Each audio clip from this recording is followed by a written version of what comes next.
Hello guys, কেমন আছেন? আশা করি ভালো আছেন। আজ আমরা চলে আসলাম সরাসরি আমাদের গ্রামের মধ্যপাড়া কাপাসাটিয়া মধ্যপাড়া মরহম আব্দুল মজিদের ছেলে রাজ্জাক সাহ তার টাকা হারানো গেছে ৭০,০০০ টাকা। আজ থেকে ৪ থেকে ৫ মাস আগে এই টাকাটা পাওয়া গেছে না। অনেক সন্দেহমূলক, তারা অনেক কথাবার্তা বলতেছে যে কে টাকা নিতে, কিছু মাসের কেমনে হারাইলো, কি কারোর বিভিন্ন লোকের পর সন্দেহ। আজকে আমরা এইগুলো দৃশ্য চলেই গেছে ধীরে ধীরে। আমরা শুনেছি বাপ চাচার কাছে, বাপ দাদার কাছে খুরা চালানি, ব্যাগ চালানি, আজকে এগুলো আমরা দেখবো, এই ভিডিওতে দেখবো।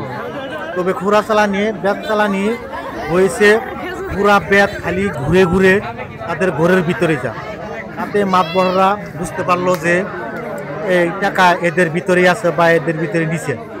এগুলো আমরা দেখলাম, অনেক মাতবররা গণ্যমান্য ব্যক্তি এখানে বসছে এটা সমাধান করার জন্য।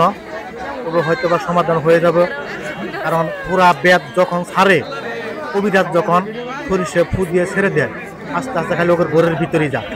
চেয়ারম্যান বসছে, মেম্বার বসছে, আরও অন্য গণ্যমান্য ব্যক্তি বসছে। এটা তাতে সুরহার মধ্যে আছে, সুরহা করতে পারে। আমাদের গ্রামের অনেক ছেলে পেলে, মহিলা অনেকেই এখানে উপস্থিত ছিল। তবে আমিও আসলাম এখানে, ভিডিওটা করলাম, ভিডিও ধারণ করলাম। আমরা দেখতে পাচ্ছেন, চাই এটা দ্রুত যেন সুরাহা হয় বা একটা মিলের ভিতর আসে, এটাই আমরা চাই, যাতে কেওয়াজ না হয়। তো ভিডিও ভালো লাগলে দয়া করে লাইক, কমেন্ট, শেয়ার করবেন। ভালো থাকেন ইনশাল্লাহ।